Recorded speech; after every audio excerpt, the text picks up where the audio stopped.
فأعوذ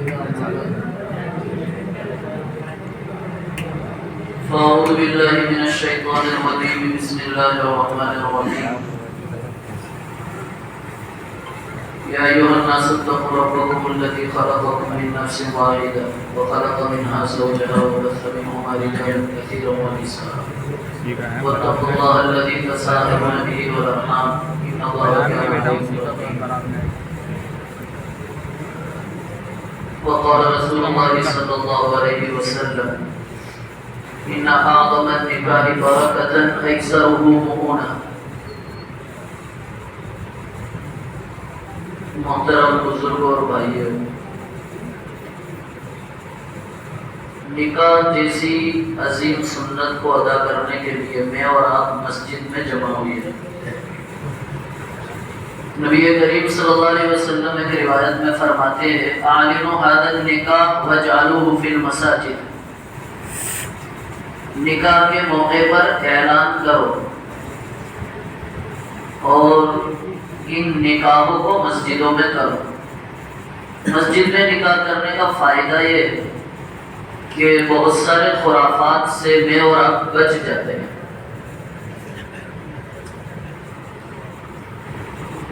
موقع نکاح کا ہے، لیکن نبی کریم صلی اللہ علیہ وسلم نے جن آیتوں کو خطبے میں پڑھنے کا حکم دیا، ان آیتوں میں تقوی کا حکم دیا جا رہا ہے۔ حالانکہ قرآن میں نکاح کا لفظ بہت ساری جگہ پر استعمال ہوا ہے۔ شریعت یہ حکم دے سکتی تھی کہ نکاح کے موقع پر اس آیت کو پڑھو جس میں نکاح کا ذکر ہے، لیکن بجائے اس کے میں اور آپ جب سے سمجھدار ہوئے خطبہ نکاح سنتے رہتے ہیں تو سب میں ایک ہی حکم دیا جاتا ہے یا ایھا الناس اتقوا یا ایھا الذین آمنوا اتقوا۔ جن تین آیتوں کی تلاوت کی جاتی ہے تینوں میں تقوی کا حکم دیا جاتا ہے۔ ایسا کیوں؟ دراصل تقوی اردو میں اگر ہم ترجمہ کرنے جائیں تو ڈر، خوف، پرہیزگاری، اور قرآن کریم میں تقوی 200 سے زیادہ مرتبہ استعمال ہوا ہے۔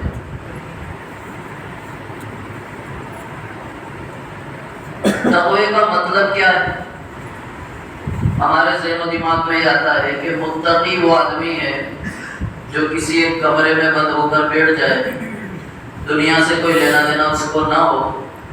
لیکن قرآن کریم ہم میں سے ہر ایک کو متقی کہہ رہا ہے۔ سورہ بقرہ قرآن شروع ہوا اور فوراً قرآن میں اللہ فرما رہے ہیں کہ یہ قرآن ھدی للمتقین، متقیوں کے لیے ہدایت ہے۔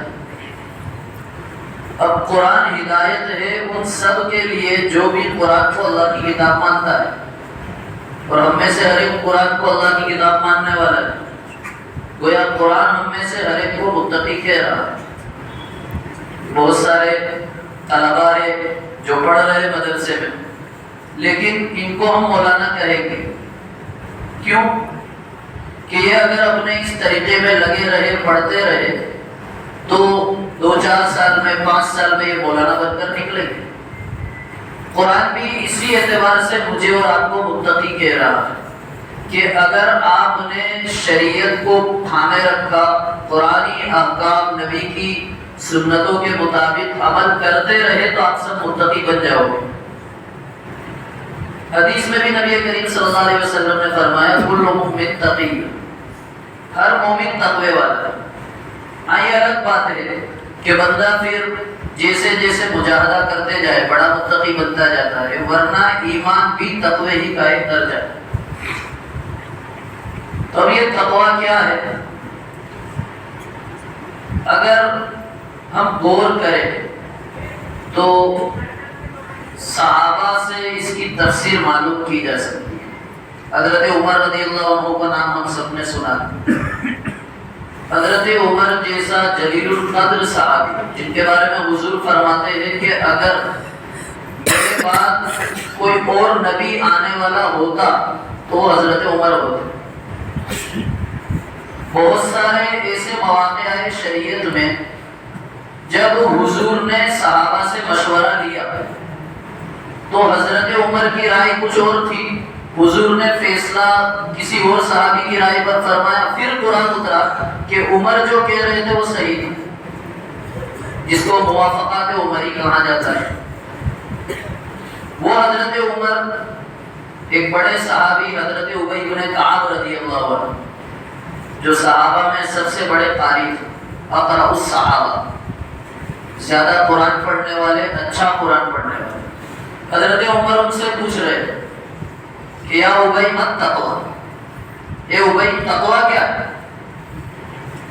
حضرت ابی بن کعب رضی اللہ عنہ نے بہترین مثال دی جو ہم کسانوں کے لیے سمجھنا بالکل آسان ہے. حضرت ابی نے پوچھا ان سے کہ عمر، کیا آپ کبھی ایسے راستے پر چلے ہو جس کی دونوں طرف کانٹے ہو، پگڈنڈی ہوتی ہے جو ایک کھیت اور دوسرے کھیت کے بیچ میں معمولی سا راستہ؟ حضرت عمر نے کہا ہاں چلتا ہوں ایسے راستے پر. حضرت ابی رضی اللہ عنہ نے پوچھا کہ ایسے راستے پر چلتے وقت آپ کیا کرتے ہو؟ حضرت عمر نے فرمایا کہ شمر تو اپنے کپڑوں کو میں سنبھالتا ہوں کسی کانٹے میں پھنس نہ جائے.